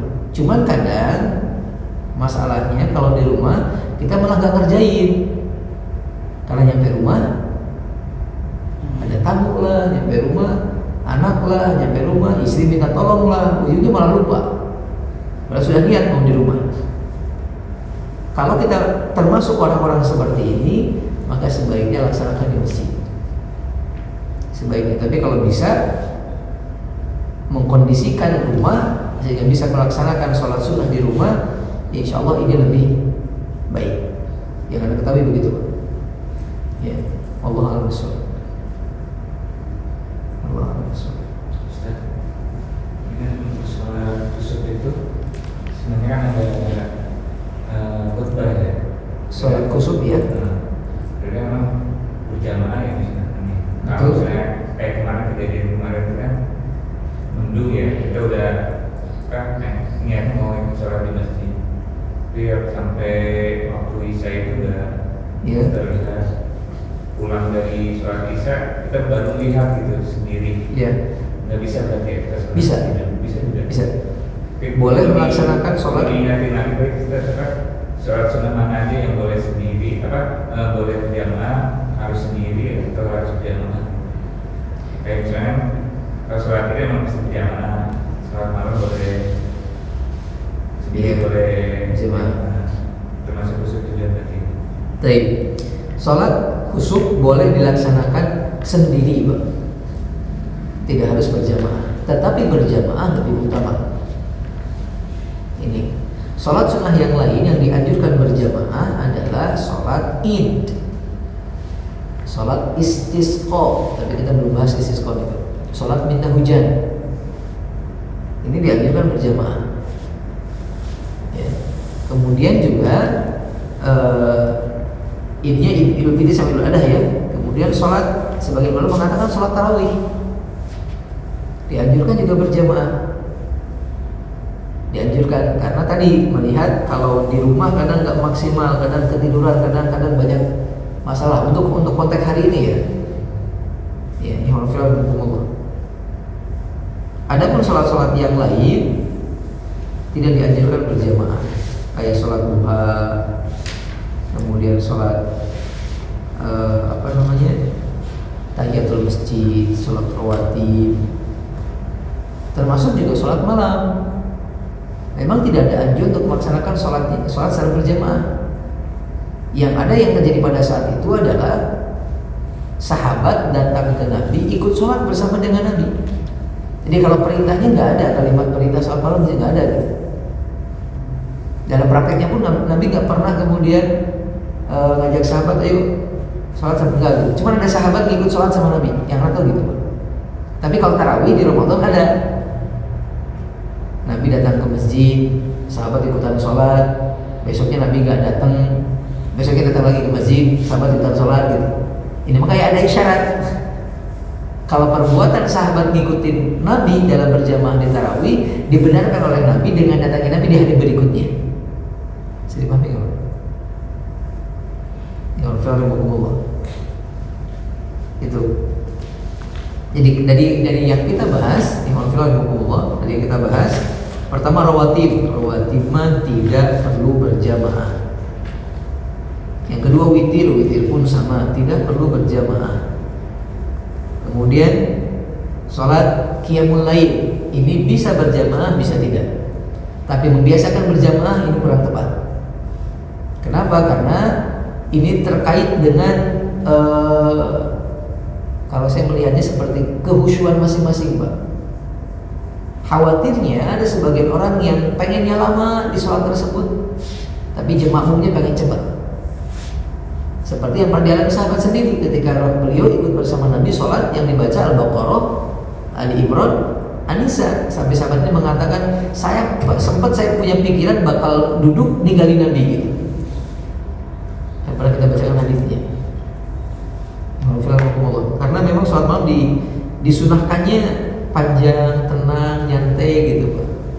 Dan keadaannya kan beda-beda sudah keimanan masing-masing. Kan keadaannya ya beda-beda lah. Mungkin ada kebutuhan, ada apa kan beda-beda. Kalau kemudian harus bareng kasihan. Kalau Anda melihatnya enggak? Kalau qiyamul lail sebaiknya masing-masing saja. Kemudian berikutnya sholat duha juga sendiri-sendiri. Kemudian istisqa bareng, kusuk bareng. Sudah apa lagi? Id bareng, Mbak. Ya. Itu paling yang disunahkan untuk dilaksanakan secara berjamaah. Jadi kalau sholat khusyuk itu bisa sendiri tanpa khutbah berarti. Tanpa khutbah, Pak. Ya, kalau dilaksanakan secara sendiri maka tidak perlu ada khutbah. Mana ya?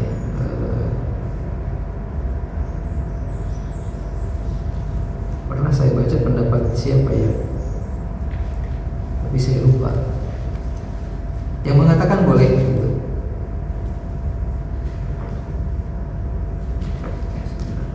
Mudah-mudahan masih ada di sini.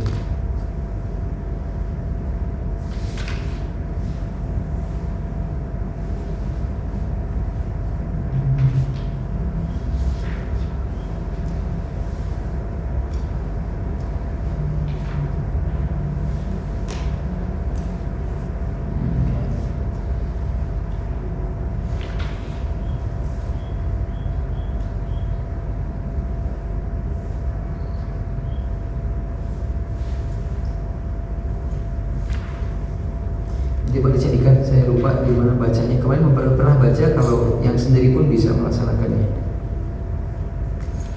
Tapi ada lagi yang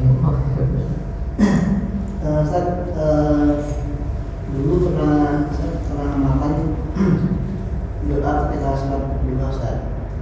Ya. Doa ketika sholat duha. Ya. Doanya. Iya. Ya. Kalau ingat duha itu apa namanya? Terus nggak saya amalkan, katanya nggak ada dasarnya. Betul. Nah, bagaimana sih status doa yang seperti itu? Artinya misalkan nggak ada dasar tapi kemudian diamalkan. Ya. Itu gimana sih? Yang pertama. Terus yang kedua,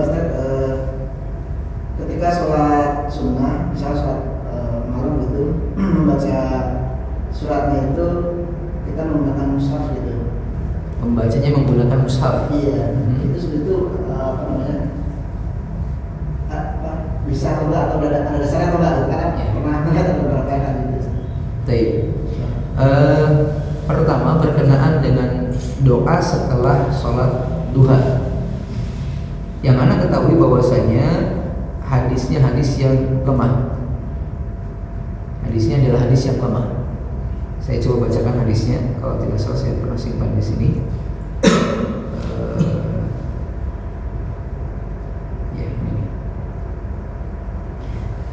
Doanya yang Allahumma inna duha'uka wal baha'a baha'uka wal jamala jamaluka wal quwwata quwwatuka wal qudrata qudratuka, dan terus begitu, enggak cukup panjang.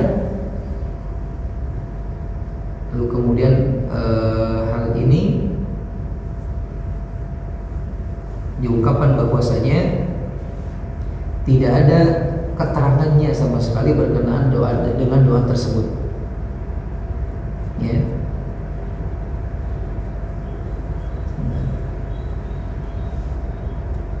Iya. Tidak ada, kata beliau, hadis yang dhaif. Hadis yang dhaif. Namun ketika pertanyaan keduanya apakah doa-doa yang tidak disyariatkan boleh dibaca, jawabannya boleh. Dengan catatan Bapak tidak, pertama ya, tidak mengaitkannya dengan keadaan tertentu, dan tidak juga kemudian mengaitkannya, menyandarkannya kepada Nabi SAW. Karena kalau disandarkan kepada Nabi berarti Bapak telah berdusta atas nama Nabi. Nabi nggak ngomong tapi merasa ini sunnah gitu. Jadi boleh silakan berdoa dengan doa yang tidak diriwayatkan, boleh silakan, nggak ada masalah. Cuman berdoa dengan yang diriwayatkan lebih baik, karena artinya berarti itu doa sudah dapat sertifikat dari Allah. Udah dianggap resep terbaik Pak gitulah. Karena kan wahyu.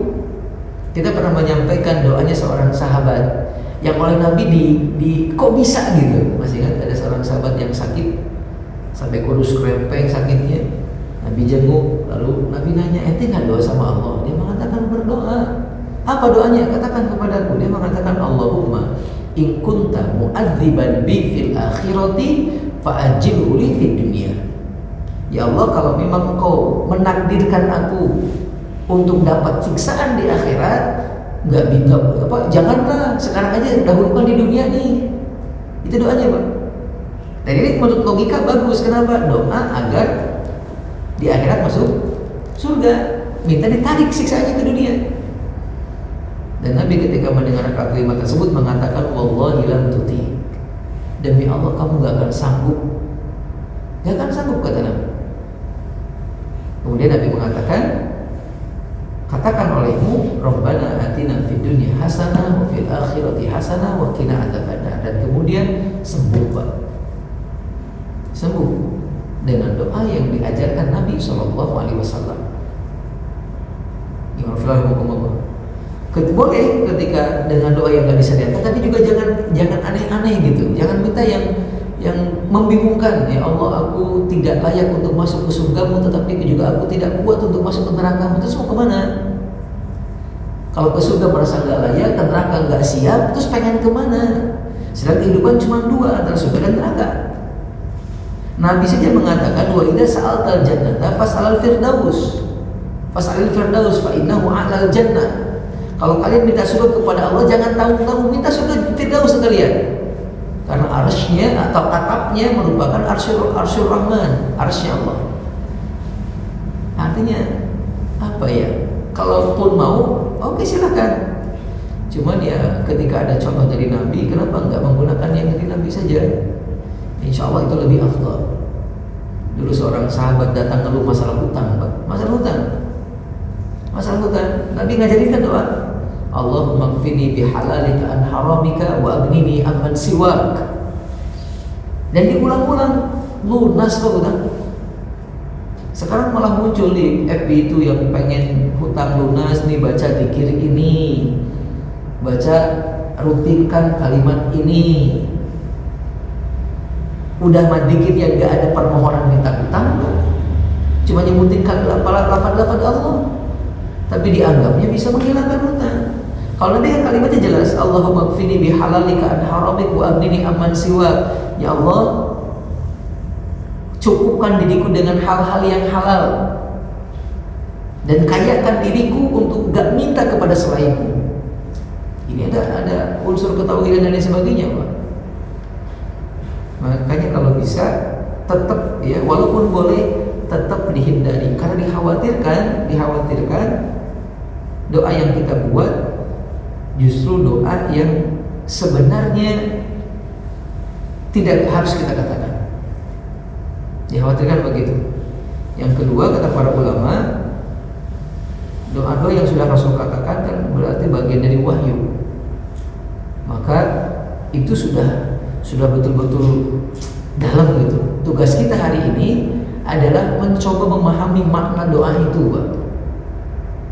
Karena kebanyakan kita nggak paham maknanya. Kita tahu Rabbana atina fid dunya hasanah wa fil akhirati hasanah wa qina adzabannar. Ya Allah, berikan kepada kami kebaikan di dunia. Tapi kita nggak paham apa sih yang dimaksud kebaikan dalam doa ini. Banyak kita nggak tahu. Akhirnya cuma mengucapkan gitu. Kayak anak kecil minta uang tapi nggak tahu duit buat apa. Akhirnya ya yang diberikan sesuai dengan yang dia tahu. Padahal maknanya dalam banget itu, Pak. Kalimat atina hasanah itu, hasanah di dunia itu dalam banget maknanya. Sampai para ulama mengatakan termasuk istri yang baik, kendaraan yang baik, anak yang soleh masuk dalam doa tersebut. Allah a'lam bishawab. Jadi itu barangkali yang bisa Anda sampaikan. Cukup insyaallah ya. Baca. Oh, yang kedua, maaf. Membaca Quran atau mushaf ketika melaksanakan sholat malam hukumnya boleh. Karena pernah dalam sebuah riwayat Aisyah radhiyallahu taala anha melaksanakan sholat diimami oleh salah satu budaknya yang laki-laki, dan dia sholatnya dalam keadaan membaca mushaf. Maka perlu mengatakan boleh hukumnya membaca mushaf, sholat sambil membaca mushaf. Namun sebagian para ulama lain tetap mengatakan atau berargumen tetap lebih utama sholat tanpa membaca mushaf. Kenapa? Karena kalau sambil membaca mushaf konsentrasi kita akan buyar. Konsentrasi kita juga akan ke membuka mushaf bagaimana, menutup mushaf bagaimana, menyimpan ke saku bagaimana.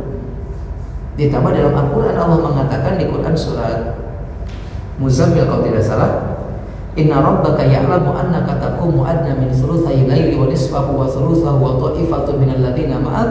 Ada kalimat faqra'u ma tayassara minal Qur'an. Ketika Anda sholat malam, kata Allah, faqra'u ma tayassara minal Qur'an. Bacalah yang mudah dari Al-Qur'an. Maksud yang mudah di sini adalah yang antum hafal, kata sebagian para ulama. Yang antum hafal. Ya, kalau hafalnya Al-Baqarah ya baca Al-Baqarah, jangan An-Nas. Tapi kalau yang hafalnya An-Nas ya silakan baca An-Nas. Cuman alangkah lebih baiknya seorang mukmin yang cuma hafal An-Nas tidak mencukupkan diri dengan An-Nas, nambah hafalannya apa dengan surat-surat yang lain agar bisa bervariasi dalam sholatnya. Di hukumnya yang tahu boleh. Anda dulu beranggapan nggak boleh karena pernah baca sebuah fatwa nggak boleh. Tapi ketika kaji lagi beberapa pendapat, subhanallah ternyata Anda keliru dan hukumnya kesimpulannya yang Anda temukan adalah boleh. Tapi sholat sunnah Pak ya, bukan sholat wajib. Kalau sholat wajib sebaiknya tidak, ya, sebaiknya tidak. Makanya mungkin pernah menemukan ketika sholat sunnah di Masjid Nabawi, Masjidil Haram, ada orang makmum begini kan, padahal makmum gitu. Katanya untuk karena yang dibaca dia nggak hafal, minimal ada konsentrasi lah mungkin menurut dia gitu dibaca sambil begini. Ya. Cuman ya untungnya dia mau sholat panjang nih, kita sholat panjangnya udah nggak mau gitu. Kalau disuruh begitu makin nggak mau kayaknya. Ya. Baik, cukup ya insyaallah ya. Yang alhamdulillah, mudah-mudahan yang kita sampaikan di kesempatan pagi ini ada hikmah yang bisa diambil. Mohon maaf kalau banyak hal yang kurang berkenan. Usi nafsi wa iyyakum bitaqwallah. Saya wasiatkan diri saya pribadi dan rekan-rekan semua untuk senantiasa meningkatkan iman takwanya kepada Allah, karena orang-orang yang bertakwa sudah jelas senantiasa dapat kemenangan dari Allah Subhanahu wa taala. Rabbana la tuzigh qulubana ba'da idh hadaitana wa hab lana min ladunka rahmatan innaka wahhab. Allahumma shalli wa sallim wa barik wa an'im wa zid ala nabiyyina Muhammad. Allahumma rabbana atina fid dunya hasanah wa fil akhirati hasanah wa qina adzabannar. Subhana rabbika rabbil izzati subhanakallahumma bihamdika asyhadu an la ilaha illa anta astaghfiruka wa atubu ilaik. Walhamdulillahi rabbil alamin. Assalamualaikum warahmatullahi wabarakatuh.